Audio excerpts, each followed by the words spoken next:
G'day, ZiggyD here, and welcome back for another Path of Exile map commentary. In this video, I'm going to be doing the level 72 Torture Chamber map.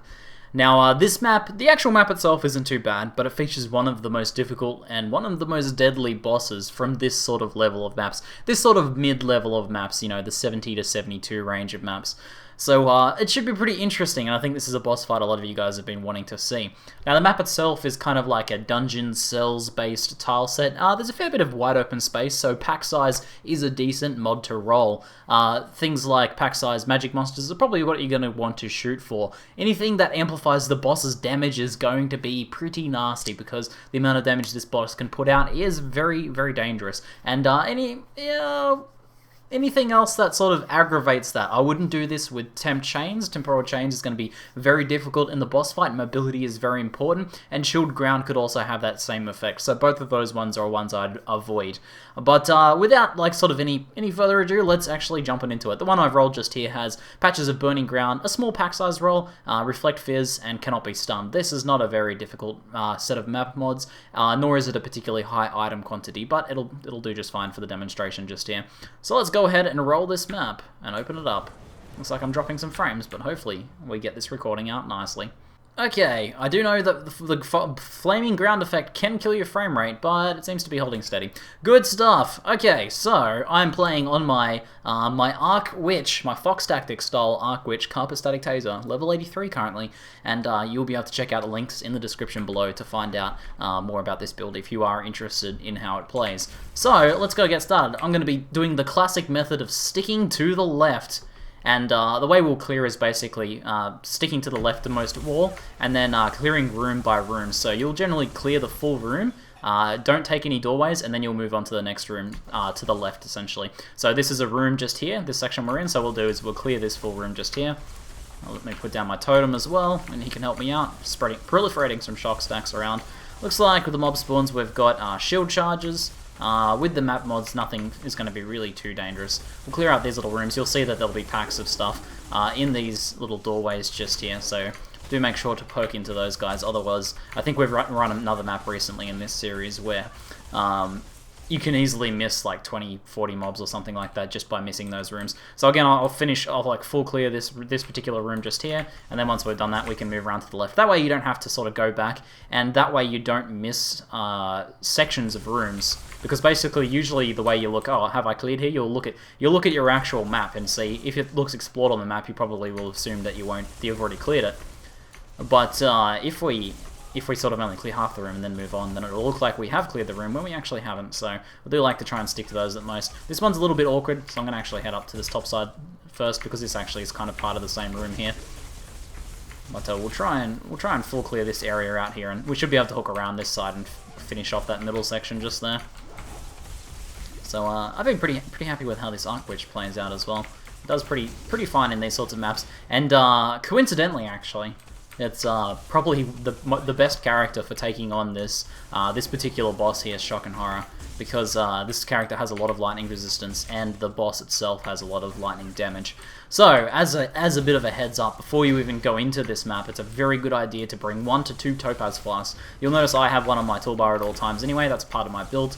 But I've also brought another one along in my inventory, ready to use once we actually get to the boss. So it looks like there might have been a Necro in here, so I'm gonna make sure we kill him so he doesn't just go around resurrecting the entirety of the map. Looks like Arctic Ammo is ready to level up there. Good stuff. Trying to get as close as I can to that max level Arctic Armor on this character. So it looks like this is the edge of the room here, kind of this large area. And then what I'm going to do is, I better grab that augmentation orb. We are playing in the 1 month softcore league. There's a 1 month race with varying rule sets, and currently on the rule sets are strong boxes, are lock boxes. So I'm carrying around the different currency that's useful for rolling those. Alrighty, so basically one large room fully cleared there. I made sure to fully clear this room. You can see like there's lots of little doorways and stuff, but that's essentially one large section of the room there. So we'll just do the same thing again with this middle part here. So I'll just duck in the middle. I can lightning warp around. Oh, I can't actually jump that far. I'll lightning warp around here to save some time. Looks like this one's fully cleared out as well. Okay, so we'll continue back around to the left so we don't miss anything. Since this is a level 72 map, it's a good idea to destroy those barrels, and you'll see that these guys, there was one just there that I destroyed, my arc automatically destroyed, but you'll want to check around in those corners, because those barrels tend to appear in those corners. Alright, so I've just kept clearing around to the left. You can see I've probably done about half the map now. And I've actually hit the doorway to the boss room, so you'll see stairs. It's a very good idea to not go down into there. You'll want to clear the rest of the map. I'm fairly certain, I'm like 99% positive that this is one of those boss fights that once you enter the boss room, you can't actually leave. Like, you can't leave the boss room until the boss is dead. So you want to make sure you probably go ahead and clear the rest of the map first, and then you can just finish up in the actual boss room. So I'll continue running around to the left and clearing out each of these rooms until we've actually finished this. And of course, killing all of the barrels, for it is a barrel massacre in this map. Oh, looks like we've found a strongbox, and we might actually be nearing in on close to the last room. There might be a bit. I just want to keep track of like when I'm sort of nearing up to the last pack, because I'll want to switch out my granite for a Topaz flask in preparation of the boss, and if I can charge up that Topaz flask before we get to the boss, we don't have to go back to town to fill it up. And having those extra Topaz flasks is going to be very handy. I can probably get away without it, but I want to, sort of show you guys best practices for these sorts of things.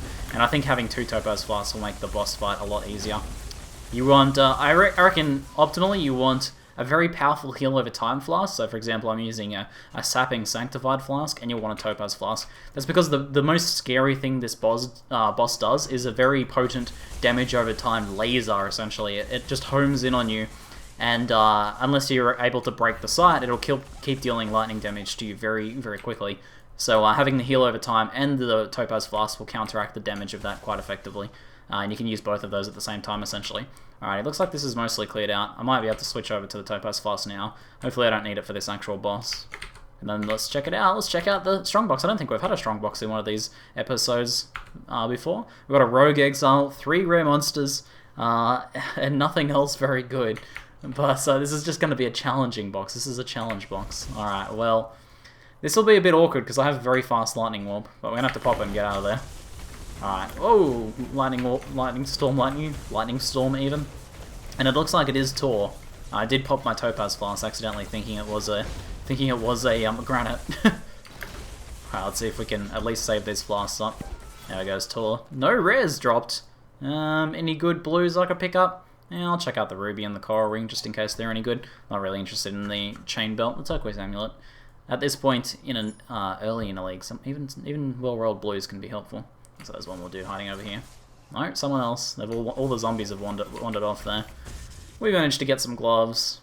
Armor is scrap. Yeah, I'll take a gold ring to try and chance for End of Arius or something. And that might be it. I think with still this one room in here, it looks not completely explored. And yeah, it looks, based on our strategy for clearing, we can probably say that we didn't actually duck into that one. Looks like there might be some barrels hiding around here too. Alrighty, I'll continue on around there. Okay, so here's the boss room. Let's give a bit of a primer before I get into the actual fight, because things will happen quickly once I am in the actual fight. Essentially, there is a, it looks like one of Merveil's daughters. It's a boss. Her name is Shock and Horror, and very aptly named because this boss will shock you and horrify you. Oh god, that's so bad. Anyway, there are a few things to look out for. Firstly, the boss itself does a nasty lightning laser. This is unlike any other skill in the game, and it essentially targets directly on your face and will not lose luck unless you break line of sight. So there are a bunch of strategically placed pillars in the room, and if the laser does start hitting you, you instantly go behind one of the pillars as quickly as possible. And breaking line of sight will end the laser. You can then attack.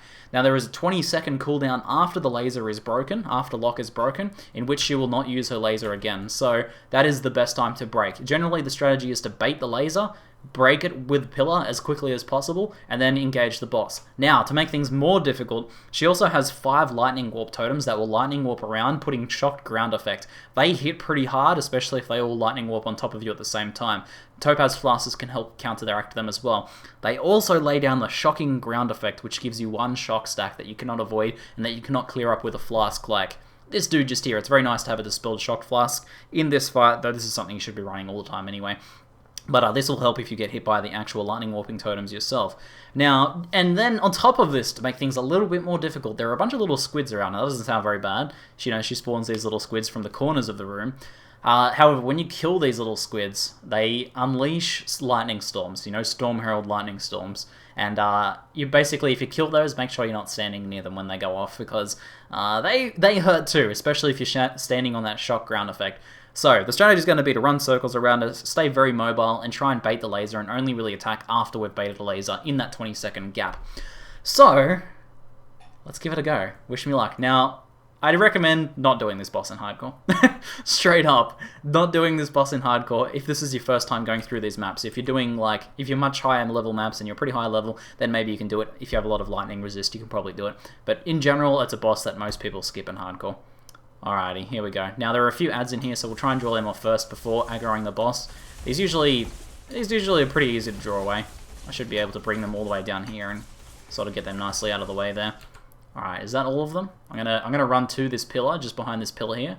This is the safe spot. You're safe here. This is okay. Until you aggro all the totems. Alright, I think that's all the mobs. Let me check remaining. There's 12 of them remaining. Good chance that's all of them. So, what I'm going to do is do a straight run to... No, there's another ad there. There's the laser. You see that laser and see how fast my life dropped? And this is with 81% lightning resistance. So this is a pretty resistant character, and you see how much damage that done. Because it is a degen, it's also not absorbed by things like Mind Over Matter from the Cloak of Defiance. So it goes straight to your life. So, we baited the laser, we are safe. However, because I waited so long, I'm going to wait and bait out another laser. So what I'm going to do is just stand around here for a bit, wait until the laser comes back. You can see some sparks and stuff. Looks like we haven't aggroed the totems, which is good. We can bait out a laser and then go in. There's the laser. It's baited. Alright, I'm going to Vile Haste and I'm going to attack. There's an Exile in here. Are you serious? That is very unfortunate. Alright, there's the Storm Herald, and there is all the... Oh, the pin from the Aura Green Gate. Oh, wow. This is taking a turn for the worse. That is for sure. Alright, I think I can finish her off before she kills me. Oh, that was very unlucky. Okay. Check for Rogue Exiles, guys. That was the worst one I could have run into as well. That's probably the exile that gives me the most trouble, Aura Greengate. She has a Val Rain of Arrows, and I should have thought of that because she attacked me with it and pinned me in place, and I couldn't move and get out of the way of all the other lightning stuff that was going on. We did get an underground river map though, so it hasn't been a complete loss, and we didn't die. That is a +2 on that map, so pretty good find. Alright. Now, I'm out of flasks, so I'm not going to engage here. I'm going to go back to town and refresh my flasks. Because we want, we want those Topaz flasks. We want those healing flasks. That was a debacle, guys. That was a debacle. But it makes for entertaining viewing, I'm sure. Alright, let's see if we can do this without getting ourselves absolutely destroyed this time around. Alright, I'll put my Arctic Armor on just for move speed. I've got quality Arctic Armor, but it doesn't actually do anything in this fight. Let's bait that laser. Bait the laser, bait the laser. Come on, use your laser. Here's some squids. We can kill these guys and move. As long as you move, the lightning storms won't hit you. There she is. Some more squids. I'll kill these squids and then move. But you can see, when you kill a bunch of those real quickly, you can see how many lightning storms that lets off. Whoa! Alright, so I hit the heal over time and the Topaz Flask at the same time, and now I'm going to go in and attack. Now we need to keep moving, so I'm going to attack once and then move. There's a lot of squids. What I'm actually going to do is put my totem down, and it should be able to bait out a lot of the lightning storms. Alright, I'm going to keep running circles around. There's a lot of squids she's spawned. She spawned a lot of squids. I'm actually going to try and clear out some of those squids. Now, you can kill the totems, but they will respawn. She respawns them very quickly, so it's not too much of a benefit. I generally just recommend ignoring the totems. I really want to bait this laser out before I engage again.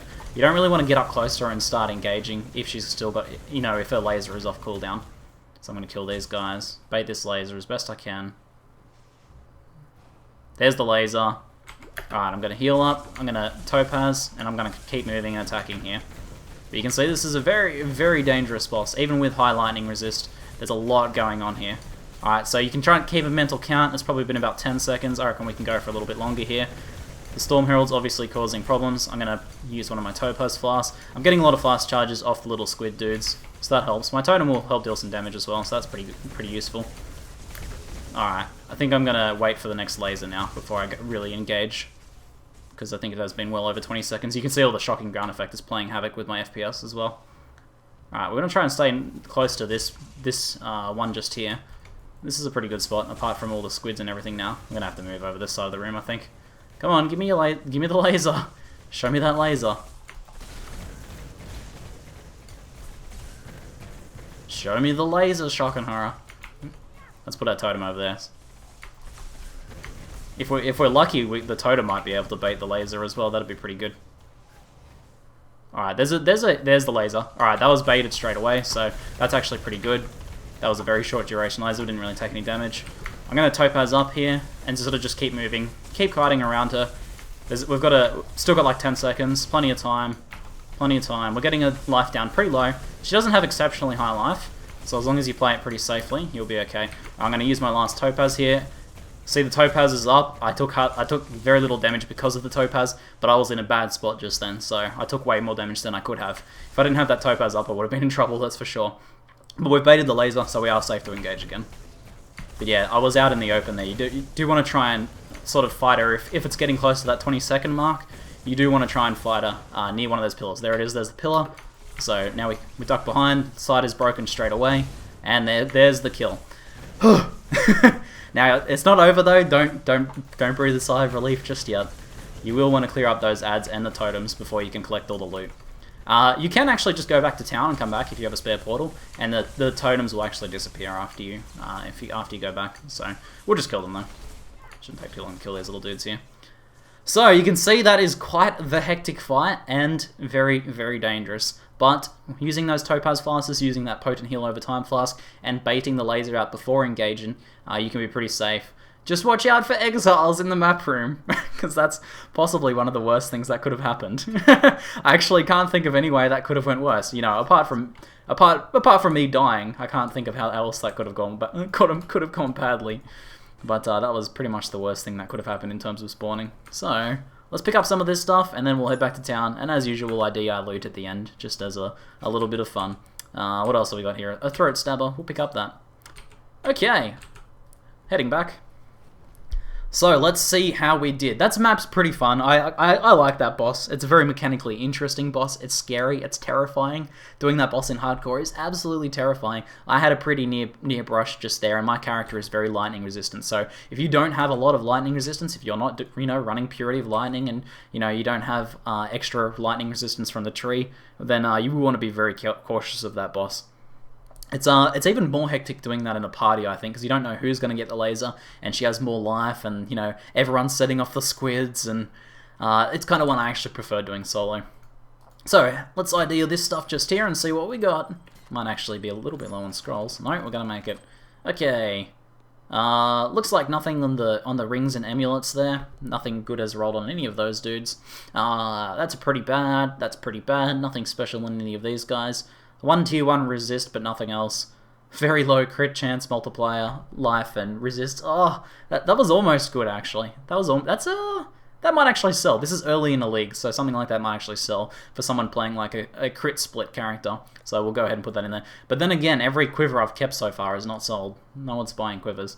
Boots are pretty average, and the gloves are okay. 1 okay resist, some evasion, and fizz damage is pretty highly valued. Those ones might also sell, so I'll chuck those in the armor tab. We actually did okay, 2 sellable items. And it looks like 174 map and 168 map, so the 68 map's junk, but a +2, we did pretty well considering that map had very low quantity. So anyway guys, hopefully you enjoyed the commentary and learnt about one of the scarier bosses in the game. If you guys have any questions, feel free to leave them in the comments below. That's it for now, I'm ZiggyD, and thanks for watching.